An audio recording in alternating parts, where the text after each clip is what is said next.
It's not flat? Okay, there it is. Okay. This work was done, well, first of all, I'm Hudson Smith. I'm a graduate student at Ohio State University, or as we like to say, the Ohio State University. I did this work with my advisor, Eric Broughton, as well as Dae-Kyung Kang and Lucas Plotter. Brief outline, I'm going to introduce some of the simple and relevant topics for our discussion. Then I'm going to look at how we can use an effective field theory to extract some universal relations. And we'll talk about what that means for a relation to be universal. And then I'm going to apply one of these universal relations for bosons to a recent experiment from the Gila group. And from this experiment, we're going to be able to determine the values for the 2- and 3-body contacts from, at unitarity. And then we're going to look at other potential, if we have time, we'll talk about some other probes of these contacts. First, we'll discuss unitarity. We'll look at what's known about universal relations for 2-component Fermi gases. And then we'll talk about what's known for Bose gases. Much of this will be familiar to most of you. But basically, what I mean when I say unitarity is that the cross-section, atom-atom cross-sections are the largest allowed by quantum mechanics. So for low-energy S-wave scattering, this corresponds to taking the S-wave scattering length to infinity. So I'll use unitarity and infinite scattering length synonymously. There's a region around infinite scattering length which we can refer to as the universal regime, if the scattering length is much larger than other scales in the system.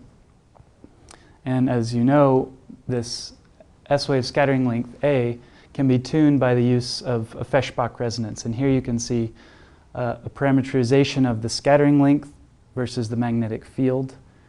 And as you can see, there's a location B0 where the scattering length crosses through infinity. And so you can tune the scattering length to arbitrarily large values simply by controlling the magnetic field. Wait, did I finish my... Oh, one other note. At unitarity, since the scattering length has been taken to infinity, it can no longer provide a scale. And so the only other scales remaining in the system are the temperature and the density of atoms in your system. This is assuming an equilibrium system. So now what do we know about Fermi gases, or fermions with 2 spin states? First of all, I'd like to say that these relationships can be derived by few-body considerations, and yet they give us constraints on many-body systems. And that's one of the beauties of this approach, is by few-body considerations we can make statements that apply to arbitrary systems. One such relation, or many of these relations, involve an object called the contact, first introduced by our very own Sheena Tan. And for for fermions with 2 spin states, you get this famous adiabatic relation where the derivative of the energy of your system with respect to the scattering length is related to the contact. This same contact object gives the large momentum tail of the momentum distribution. So if you plot the momentum distribution of particles times k to the 4th, at large momenta, this approaches a constant, and that constant is the very same contact. And there are many other relations, and you can look at this very nice report that covers these relations. One thing I'd like to note is that assuming there are no 2-body inelastic channels, the Fermi gas is stable at unitarity. And this will be in contrast to the Bose gas, which is not. So we said that the tail of the momentum distribution was determined by the contact, as in this fashion. And this can be seen experimentally, and this can be seen in calculations. And indeed, at large momenta, k to the 4th times n of k seems to flatten out in this counterintuitive way. And these are some Monte Carlo calculations. One thing I'd like to note is that this plateau starts to kick in at about 1.5 K Fermi in this experiment. So we can keep that in mind. You want to go further? So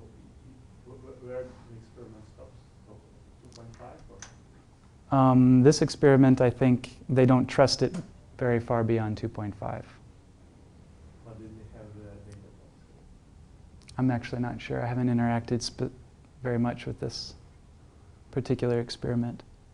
I mean, physically, at some point, you're going to run, right? If your K is too large, you're going to run into short-range physics. And so your plateau doesn't actually go to infinitely large K, but it's going to be cut off by short-range physics. So I don't know where their window is. Yeah. But One can estimate. This is my question. So there should be. Okay, yes. Two orders of magnitude separation between KF and the inverse range of. So this is not one. So you can go all the way to 20, about 100. or I don't know, about Yeah, so this would be K Fermi here. So if you go to 100, you're way over here somewhere. Maybe further. It's not much of a plateau, that's what I'm saying. So if they start to break down shortly afterwards, right, it's not. But it will. If it's expected that it should go along like that, so it would be nice to have some more data points. yeah, there's experiment or technical difficulty to Yes. calculate the effective height here. Huge density. Yeah. You have very few particles. I mean, this is k to the fourth n of k. There are very few particles with these momenta, and that's why the error bars get big out here. Just because it's very hard to see that high momentum tail because it's just so. Imaging technique. Yes. And we'll talk a little bit about the imaging in the context of this GILA experiment. I have a related question to the graph on the left. Okay? Uh, I probably don't know the answer. This is, yeah, but these are calculations in some order, right? And you have, do I understand correctly that you are at least factor 2 above KF, which is 300 MeV in this case, or I mean, or these are what in the left? Are these neutrons or what? So this is just a cold atomic system. Ah, it is a cold atomic system. Yeah. Two component only. Two component. To the neutron Yeah. matter. Yeah, I should make clear I this. thought that it was neutral matter, that's why I was, but it's not. No. And so what's the interaction that they use in this? It's a short range two-body, zero range two-body interaction. Yeah, and again, I don't know most of the details of those calculations, but it's an interesting question. Yeah. So let's take an aside to discuss what this contact object actually is. So in the language of thermodynamics, it's the variable which is conjugate to the inverse scattering length. This you can see from the adiabatic relation with the derivative of the energy. In addition, it kind of measures how likely it is for two atoms to be close together. So it kind of tells you about short-range two-body correlations in your system. And for a homogeneous Fermi gas, two spin components at zero temperature, you can calculate this. And here you can see different values that involve the scattering length and the density. And at unitarity, the scattering length can no longer provide a scale, so this prefactor has to be a universal number. Just by dimensional analysis, you know it has to scale like the density to some power. And then the prefactor is just a universal number which you can calculate or you can determine experimentally by looking at momentum distributions. So these are numbers for the contact density. Yes, I should say. These are for the contact density. By integrating these expressions, you recover the contact which appears in thermodynamic relations. Thank you, good point. So now what can we say about bosons? Well, for bosons, there's nothing preventing us from talking about a three-body contact. The three-body contact and the two-body can be defined in terms of the densities in this way, like we just mentioned. And if you allow for the... It's the contact density. It's basically defined by this equation. And this is single component. Single component Bose gas, yeah. So when you allow for a three-body contact, what we'll find is that the large momentum tail gets another contribution, that's proportional to the three-body contact. So you assume eta equal to 0 in this formula? Yes. What if eta is non-zero? Eta is small, and so it doesn't contribute. It contributes, I think, like 1 over 500 or something to this coefficient.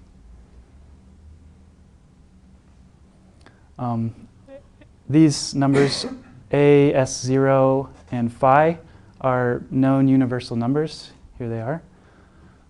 Kappa Star is the three-body parameter, which corresponds to the binding wave number of one of the Efimov trimers exactly at unitarity. And this can be determined experimentally. And in fact, it has been determined experimentally for several alkali atoms. And here's one such experiment. You can look at negative scattering length, and where the trimer binding energy meets the 3-atom threshold, you predict there to be a sharp enhancement in the three-body loss rate. So you can look for this sharp enhancement in the three-body loss rate and determine the scattering length at which that enhancement occurs.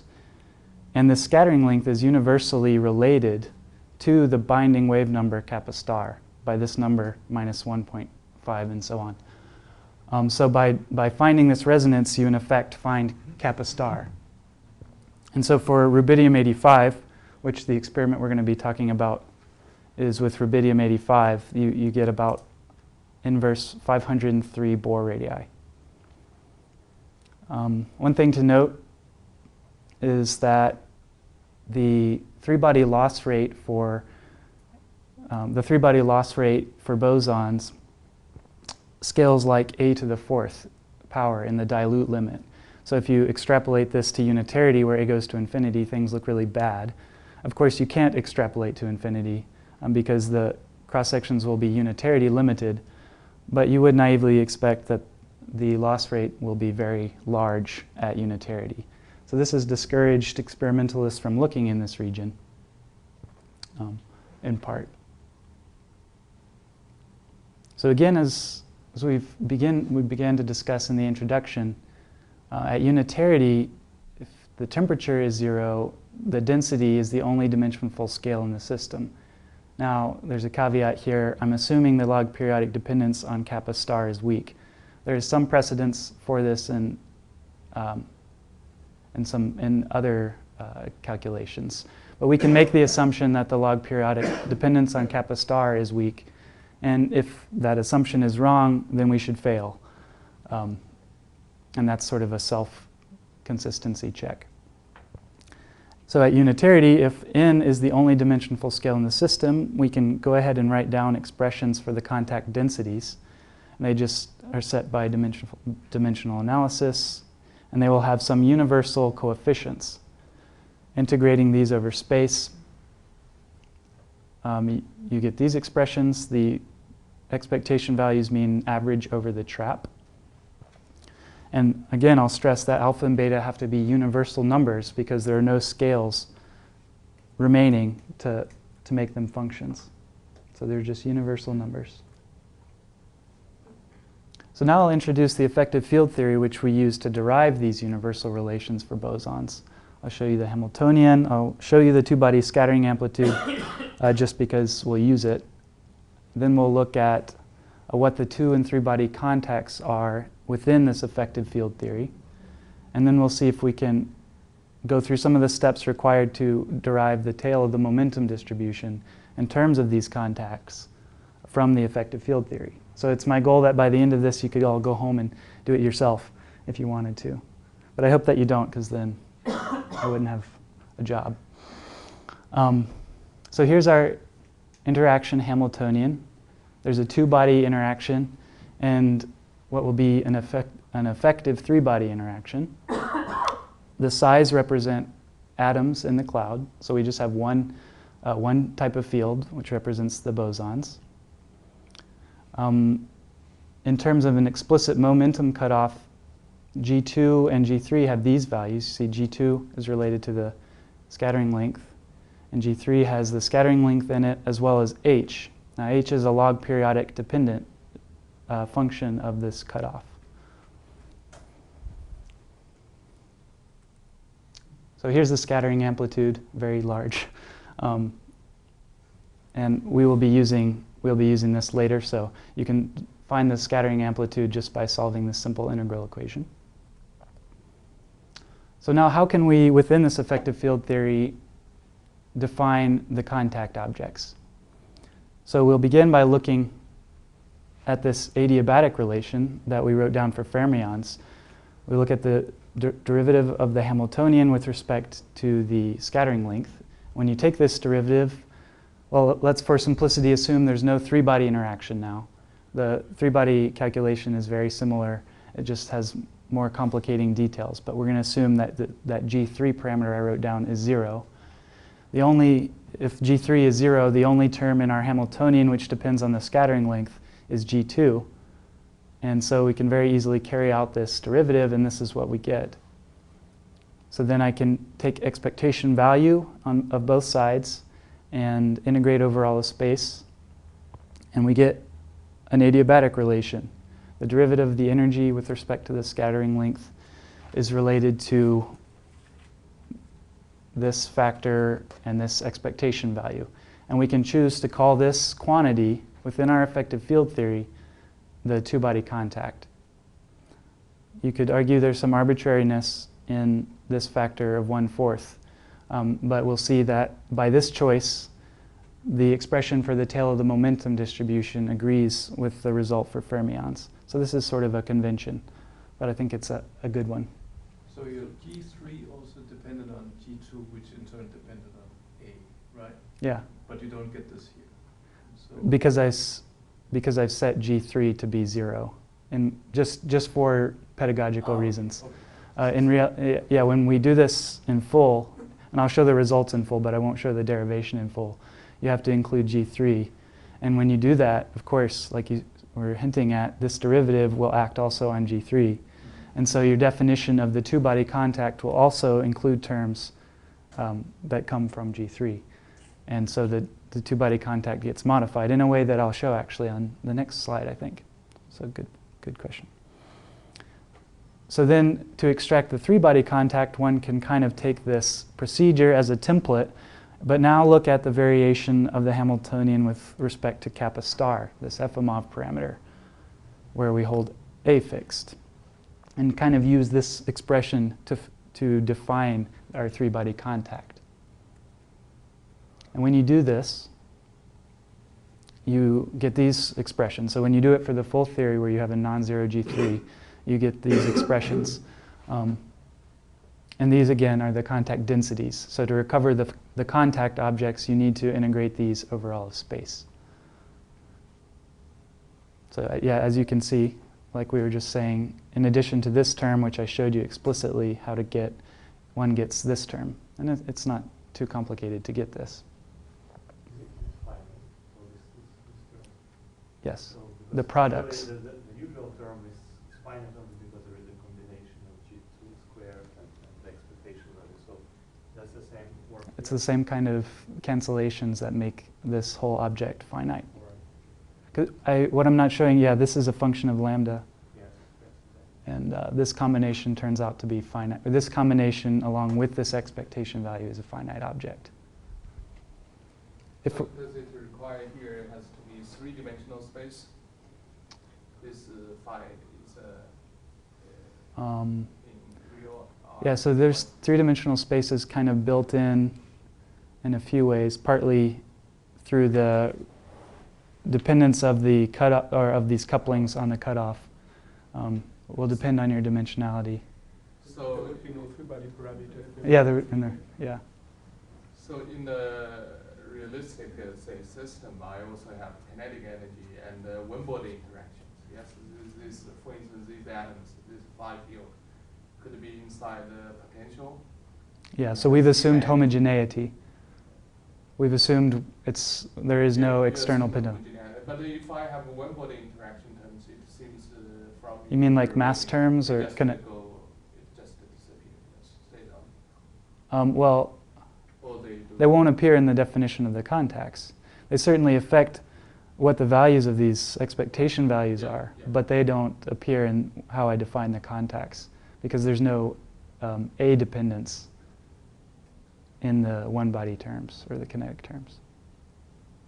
So they're still there. Introduce an external one-body potential or one-body reserve energy. So traditionally, this is done through the introduction or through the use of the local density approximation, and it seems to work. Connected then to the two-body interaction and possibly also the three-body interaction. I'm sorry. What was the? Well, it's connected. If you have a mean field, that would be connected to the two-body interaction and the three-body interaction. Sound consistently, or how do you describe that? I'm not sure. I don't know the answer to that question. I think the key point of Hudson's derivation is that it's actually not within a mean field framework. Yeah. Right. So I think that's probably important to keep in Okay. mind for what you're Yeah. doing. I mean, Yeah, it's a these- passive field theory. Right. It's the whole thing. Yeah. The entire state of the system is contained within these brackets, sort of. So- Why the- sorry.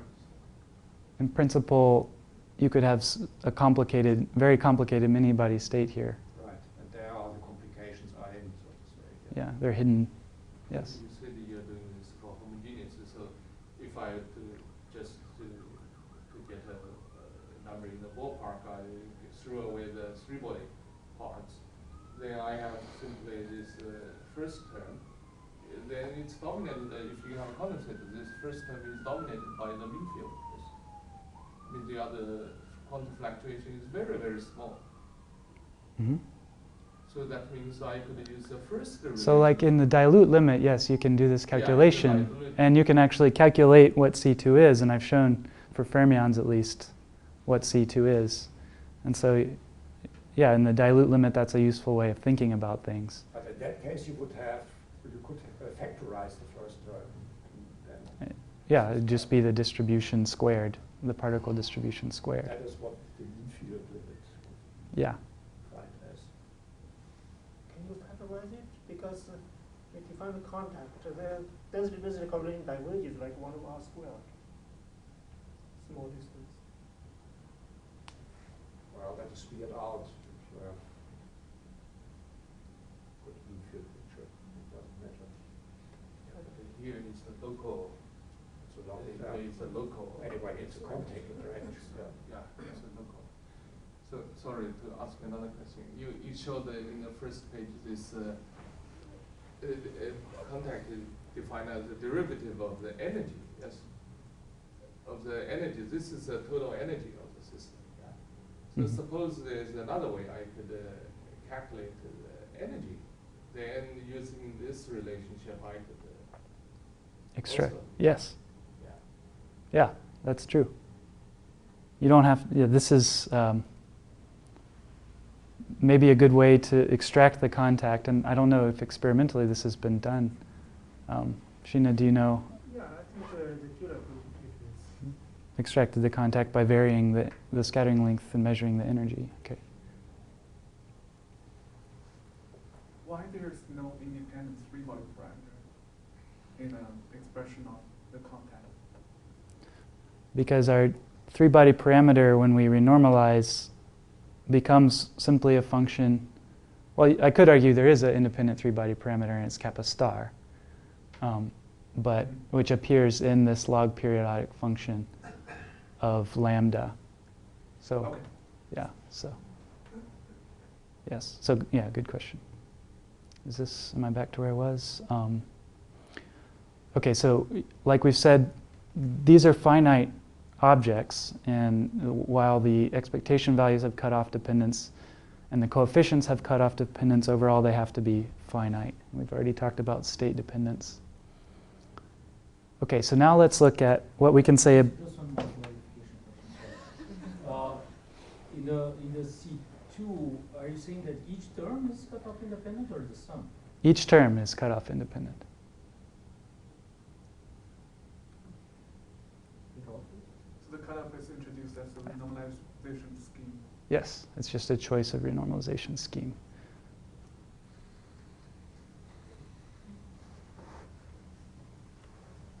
We're good? Okay, so now let's look at the momentum distribution. We want to try to see if we can figure out what the momentum distribution should look like at large momenta and see if there's something analogous to the fermionic case where we had k to the fourth tail multiplied by the contact, but for bosons. And I've already shown you the result. There will turn out to be a term proportional to the three-body contact that actually has a 1 over k to the fifth tail rather than a 1 over k to the fourth tail. So to begin, we'll look at the definition of the momentum distribution in terms of our fields. These are separated by small r. We can use the operator product expansion to re-express this product, which is a non-local operator, in terms of a sum of local operators. Now, the only reason this makes sense is because we're looking at we want to look for large momenta. So at the large momentum region of this integral will correspond to the small r region, or the large momentum region of n of k will correspond to the small r region of d3 small r. So small separations will tell us about the large momentum part of the momentum distribution. And this allows us to effectively truncate the operator product expansion at some order in inverse powers of the momenta. So to add a little bit of formal statement, terms which these coefficients, if they are analytic at r equals 0, this will not contribute at large momenta. Analytic functions at r equals 0 just can't tell you anything about large momenta. So only those coefficients here which are non-analytic at r equals 0 can give us these power law tails. So a little bit more of formal discussion about the operator product expansion. It allows one to take a product or a non-local operator. In this case, it's a product of two local operators evaluated at two different points. And you can re-express this in terms of a sum of local operators evaluated at one of the points. So we choose big R. These expansion coefficients don't care about what state your system is in. So you can determine these by taking expectation values in the simplest state you can think of on both sides, and then match the structure of the right-hand side to the left-hand side to figure out what these C sub n's are. And once you have these C sub n's, it applies in any state of the system. So you do it in a very simple case. We'll use two-body scattering states for our state. And it applies for even the many-body state. And in many cases, as I hinted at on the previous slide, you can truncate this operator product expansion after a few terms. And this is the power of the operator product expansion in this context. These operators, these local operators, O and of R, we can construct, given a field theory, we can construct them from the degrees of freedom and gradient operators. But we have to, of course, honor all the symmetries of our system. And some of the operators we can think of to build a set of operators here will include those which correspond to Taylor expanding the left-hand side. But you can think of a whole lot of operators that you can construct just from your fields and gradients that don't correspond to terms which come from Taylor expanding the left-hand side. Is this expansion, is this a convergent sum? If you do the sum of all the possible n's? That's a very good question, and I don't think it's completely settled. In the high energy context, I think you can prove some things about convergence very nicely, or you have a fully relativistic theory. But I'm not sure this has been done in this context. But we can prove that at large momenta, I can truncate, and terms I'm dropping will be smaller and smaller. But this is only for large momenta. So at small momenta, it's not obvious that this sum would converge. Though you'll see more explicitly what I mean. There's no momenta here. So I mean in the context of the momentum distributions, we can see that what we're truncating are small terms. So this is unique, yes. Convergence, just to clarify, means between physical states or in an operator sense? Because these are complicated, multi-dimensional things. Okay. I think it has to be. Or you can look at a particular manifold, so let's say many Fermi alphas. I think mathematically it's not proven that this always converges. I mean, there are some model field theories where you can show that this expansion really is convergent, but for many systems of interest, I think you can just assume that this is an asymptotic series. This expansion is unique. It looks like it's a single value decomposition of some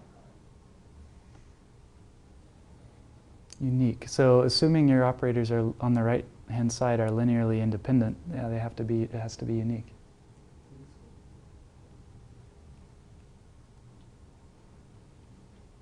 Okay, so I really need to speed things along, I think.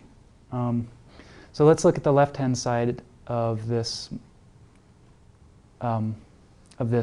expansion here. We can set the big R to be 0 because I've assumed homogeneity. And then all we have left are these small r's. And we want to calculate the expectation value of this left-hand side in a very simple state. And for that state, we'll choose a two-body scattering state.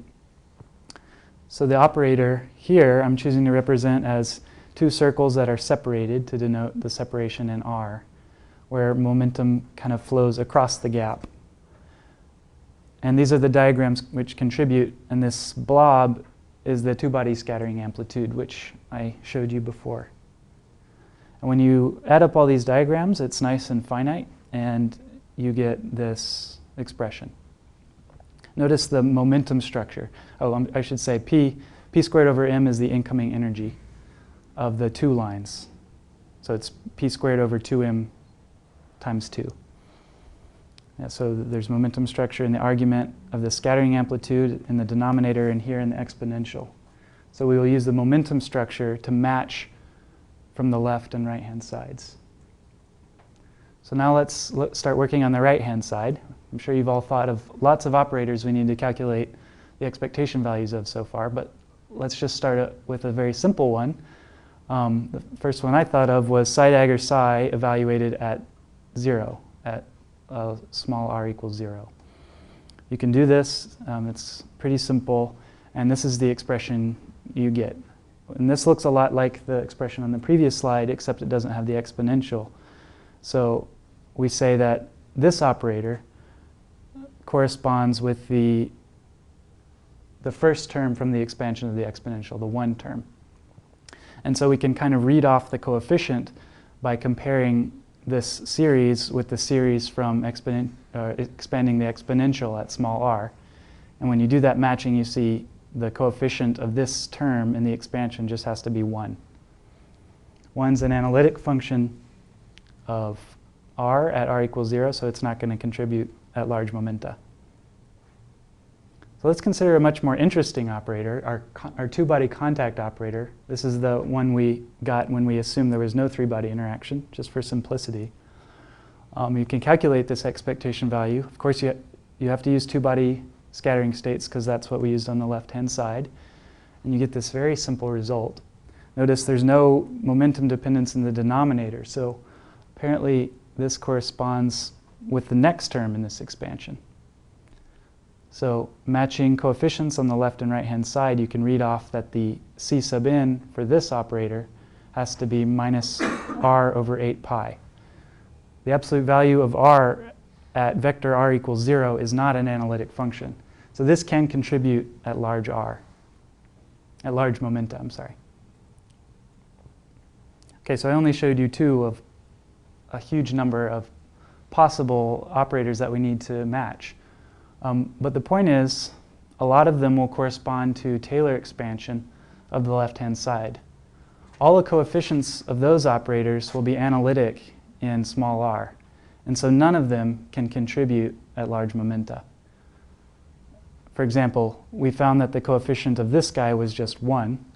If you insert 1 here, you just get d3r e to the ikr, so delta function at 0 momenta. And this will be, you'll get delta functions at 0 and derivatives of delta functions at 0. But none of these terms in the top can contribute at large momenta. But we've shown that there are other operators which we can construct which do have non-analytic functions of r at r equals 0.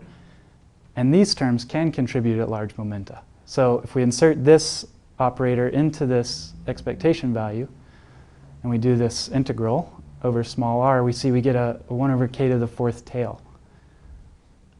And in fact, if we assume this is the only term we have, n of k then at large momenta goes like 1 over k to the 4th, d3 big R expectation value of this operator, which is just our two-body contact operator. So you can see how the effective field theory provides a very nice way to get consistent universal relations involving this two-body contact. Of course, in principle, we need to do this assuming G3, not assuming G3 is 0. And when we do this, we get this term, just like for fermions. We also get this term involving the three-body contact, which goes like 1 over k to the 5th. And this depends on a three-body parameter. And then there will be other terms. Why not write down a four-body contact? These terms will fall faster than 1 over k to the 5th, just by dimensional analysis. Okay, so now I'm going to talk about this GILA experiment I've hinted at. And I'm going to talk... Before you go there, I missed something in transparency. So, what form for H are you using? What? I'm sorry? What form for H exactly are you using? H. I'm sorry, what do you mean? The capital H. The log periodic function? Yeah. I can't remember the exact, it's like a difference of sines and cosines of this form with S zeros thrown in there. It's a universal function of Kappa Star. I can show you, I can show you on the computer sometime.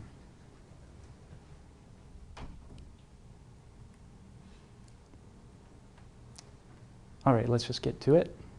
So in this GILA experiment, they produce a BEC of rubidium-85. This is a dilute BEC. By dilute, I mean this parameter is very small. They do this for two different average densities of the particles in the BEC, 5.5 particles per cubic micron and 1.6. They then ramp to unitarity. So they take this parameter basically to infinity. We don't know a priori what the state of matter is there, or even if it's if it can equilibrate before it just completely is destroyed. But one thing they observed after they hold at unitarity for a variable amount of time, and then they observed that the spatial distribution didn't change very much in their holding times, which we'll see explicitly what those holding times are. And then after some holding time, they turn off the trapping potential and they set the interactions to 0. Then we have an ideal gas. The gas expands. After some time, they take a picture of this expanded gas, so by projecting onto a screen. And by the distance of the particles away from the center, you can extract the momenta of those particles. And in this way, you can reconstruct what the momentum distribution of the particles was after the hold at unitarity. So they measure the loss rate. Here you can see the number of particles plotted versus the time held at unitarity. And you can see sort of a decaying exponential. Basically looks linear in this region. From this you can extract a loss time scale. They lose about 60% of their atoms in 600 microseconds. Okay, that's interesting. They also, in addition to losses, measure momentum distributions after different holding times at unitarity. Going from bottom to top, the times get longer and longer. And the important thing to notice here is that by 100 microseconds, or I should say, the 100 microsecond momentum distribution and the 170 microsecond momentum distribution lie right on top of each other. So the momentum distributions have saturated in some sense. And the time scale, just by saying they've saturated by 100 microseconds, the saturation time scale we can say is 100 microseconds or less, it could be. What happens next? So if you take 200 microseconds, 300 If I had shown those, would you have asked what happens in 600? No. Is there a window of stability where this looks like you showed that at 2 times it looks the same? So Yeah. So I don't think there's not public data beyond this point. So. But it's only the high momentum tail section.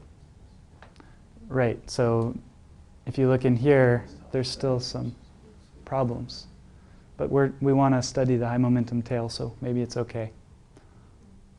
So naively, you might say that there's some sort of local equilibration in the cloud. It's not guaranteed or obvious, but that's sort of the simpleton's interpretation of this fact that the momentum distributions. Error bars?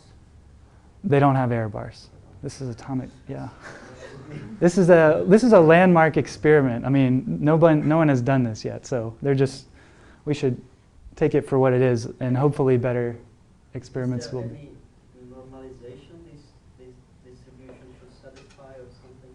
You can kind of choose. I mean, I think they normalize to the number of particles, the integral over the momentum. Those curves have different normalization. And they should merge it. They should be. I mean, Okay, very good. and it's logarithmic That was my question.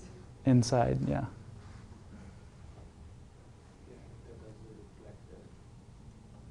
They're clear about their normalizations in their paper if you'd like to see that. Okay, so now we want to see if we can apply our universal relations to this data. And first we're going to scale their momentum distributions. Well, first we're going to multiply by k to the 4th, and then scale by the k Fermi, which I define in this way. And what you can see is that for the two different densities, this is the higher density and the lower density, in this region there's very good scaling. I won't talk about why that is, and I don't know why that is, honestly, but in this region there's very good scaling. And you can see clearly that in this region, though, there are large scaling violations. Also, there's no clear plateau. So when they did this experiment, that's the first thing they noticed was, hey, for fermions, a plateau would have kicked in by now, and yet we don't see any sign of a plateau yet. So here's this expression again. Now I've inserted our expressions for the contacts at unitarity. So I have these universal numbers alpha and beta appearing in the expression. And I've scaled by k Fermi where necessary. Go back one slide. What was the maximum K they measured? It's not worth it. I thought it was more than the 2.5. Okay. They actually measure further than I show here in k over k Fermi, but they don't trust the data beyond that point, so we don't plot it. And this is how far they plot in the paper, if I remember correctly. Okay, so now we have two parameters and we have an expression. We can see, can we get a good fit to these momentum distributions by tuning the parameters alpha and beta. And we're going to just pick the higher density data and tune alpha and beta. And it fits pretty well, obviously, but it's not very surprising at first because you have two parameters and it's a basically linear region of data. So if you're not really impressed, that's okay. These fluctuations in the data, they're very conservative about if those are meaningful. They think they might just be noise. And I should have plotted these data points, I should have just plotted a line because the way they measure, there could be correlations between different data points. And so it's not really, this really does look like a structure, but there are correlations among the different points at different k over k Fermi, so this could just represent noise. What does not explain is experimental mistake. Exactly, yes. That's my scapegoat. Okay, and from this fit, we get that the two-body contact coefficient is 20 and 3, 2. So let's look at this. Remember, we have, in this coefficient, we have this log term that depends on Kappa Star. Scaling by k Fermi, we get this sum. Now, if we plot versus k over k Fermi for a different density, this term will be unchanged. But this term will introduce a relative phase between the two different density measurements. So let's insert the new values for K Fermi and use the same values for alpha and beta that we extracted from the high density data and plot our expression for the lower density data.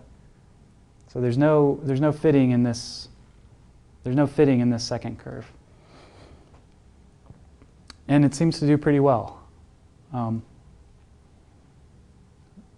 It's at least, the universal relations are at least consistent with the data that's shown, and hopefully as more data appears, we'll be able to see this more and more clearly, maybe with error bars. That'd be nice.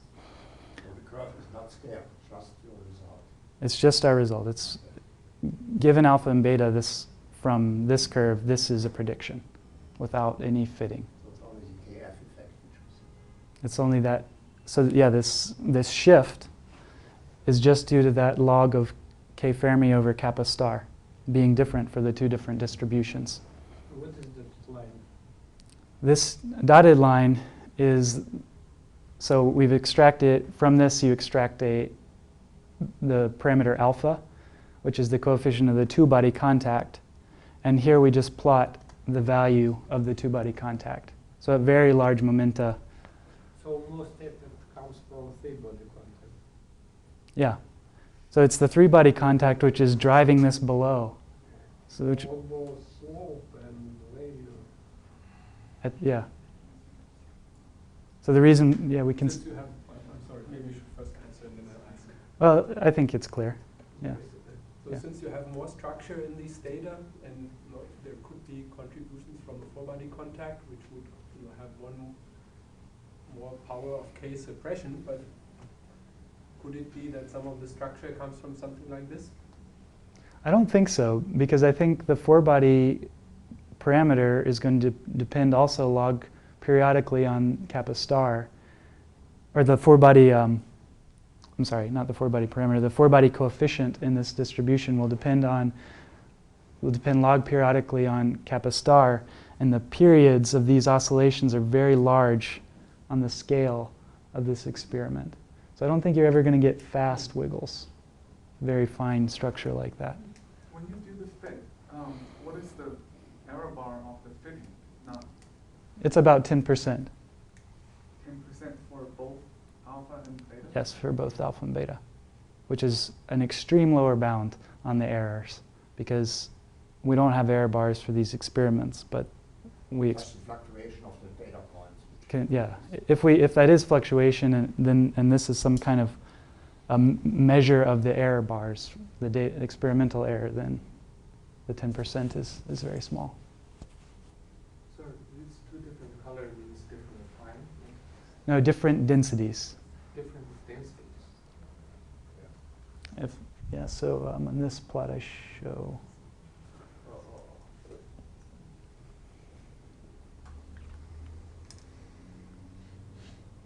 One other thing I neglected to mention, it's not as trivial as it seems that this fits, because the location of these minima are set by Kappa Star. So if the minima had turned out to be here, for example, or here, we would have been hosed. We just couldn't have gotten a fit, because, yeah. But you get Kappa Star from FMO measurements of the recombination rate. Yeah. So that We don't. You know where the minimum is. We know where the minimum without is. any fitting. Without any fitting, yeah, exactly.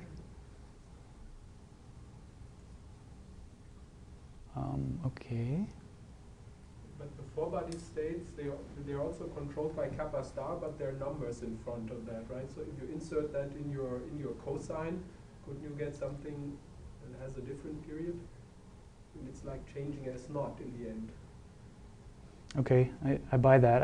I guess I just don't. Yeah, I'm not sure whether Yeah. you get something that small, right? So, Yeah. so I guess if you look at the lower four-body state for equal mass bosons, there's a factor of 5 roughly, so you have to take the square root of that. But And maybe it's something like a factor the log of 5 times Kappa Star, which is very small difference. But yeah, maybe Maybe it could be. I mean. And I hope that more experiments are done and we'll be able to see if these structures are really there or not. Okay, so to summarize, we find that C2 is about, the contact density is about 20 times into the 4/3, and C3 is about twice into the 5/3. And if I were to put just statistical error bars on these, it would be about 10%, and we have those in the paper. There have been some other calculations of this number, anywhere from 9 to 32, and ours lies within that range, but it doesn't agree with any of them. So it'll be interesting to see if calculationally this gets settled out as well. And there are no calculations of C3. So do I have time to talk about other probes of the contact? Yeah, Oh. still have 10 minutes. Oh, well, then we're doing great. So this is another relation which you can derive within the effective field theory. There's an analogous relation for fermions, which doesn't have the three-body contact. But when you have the three-body contact, it gets modified in this way. So by looking at very large scattering length, looking at the slope in this energy difference, this is the kinetic plus interaction energy, and this is the potential energy of your system. By looking at the slope in this energy difference, you can extract C2. And by looking exactly at unitarity, you can read off basically what C3 is. So if they could do this measurement of the energy difference, they could have another way of checking the values of C2 and C3 at unitarity. In addition, RF spectroscopy could provide such a probe of the contacts. This function, multiplying the three-body contact, is again a log periodic function of Kappa Star squared in this case. So by measuring the RF transition rate, you could also probe this object, the three-body contact. So to conclude, I'd like to just emphasize that effective field theory provides a very powerful and robust formalism for deriving these universal relations, which applies to many-body systems. But the derivation only depends on explicitly calculating things in few-body states. Also, we showed that the measurements of the tails of the momentum distributions by the Gila group are consistent with these logarithmic scaling violations that come from Kappa Star. And I didn't talk about it so much, but this agreement, the fact that these universal expressions for the contact densities in terms of alpha and beta worked, suggests that, as the Gila group claims, and as you might naively interpret from the saturation of the momentum distributions, their system of bosons at unitarity was locally equilibrated in some sense. And also there are some other probes of the contact that could be used to get more measurements of these C2 and C3. And that's all I have. Thank you very much. Time for questions? Well, because all this, but I missed it in the talk. So this Kappa Star, where do they get it from? So in the Efimov, oh no, this is, oh yeah, that's, let me do. So this binding wave number is Kappa Star. So this is the binding wave number of a trimer exactly at unitarity. This I'll call A minus. These are universally related. A minus Kappa Star is equal to minus 1.5 something. Yeah, that's fine. So the A minus was measured. Yeah, so you can look for, if you plot loss, the three-body loss rate coefficient, L3, versus this, 1 over A, I'll use. You expect there to be a dramatic enhancement at this value because the trimer is degenerate with a 3-atom threshold. So I think my question is, so you use C-zoom experiment? Rubidium 85, Which was done at what? Gila 2010. I see. So and then now they use rubidium for this. For this same experiment, I see, yes. okay. Yeah. Okay, that- But there, as I've learned during this, during the INT, actually, there's some universality in terms of the van der Waals length of this parameter Kappa Star, which is a very interesting fact. I think it's something like Kappa Star is about 9 R van der Waals, something like that. Plus or minus 10%, 20%. But Usually it's the A minus would be, I think, minus 9 times okay, the that's van der Waals okay. length, so then you need another 1.5 in Yeah. the expression, but it's basically what you have.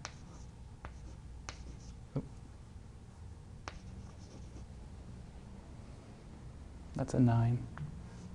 Would need the minus sign.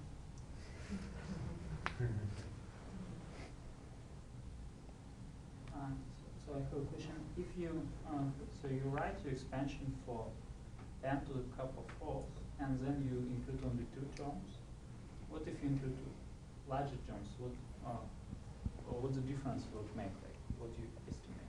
Because on your plot you show like around 1 k divided by k f 1 or 2. So in So this, it's relatively small k. I guess, okay, yeah. And how large contribution you expect from higher orders in the expansion?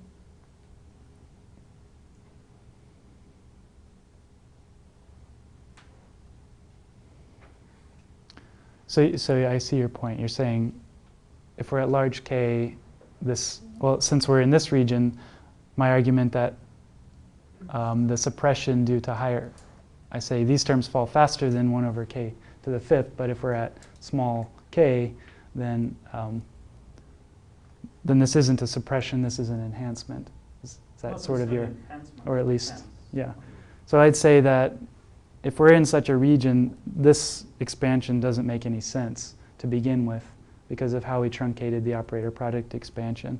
So I guess I'm relying on the fact that these other terms are suppressed, yeah. It is possible that Kf is a large momentum scale for both gas than for Fermi gas because a lot of the bosons are at 0 momentum. So you're saying it will be not actually in your, when you make an expansion, it's not k divided by kf, which is your parameter, but something else. I mean, here this is just a different name for n to the 1/3. Yeah. Yeah. So I don't think we wouldn't make too much into calling this kf. So the expansion.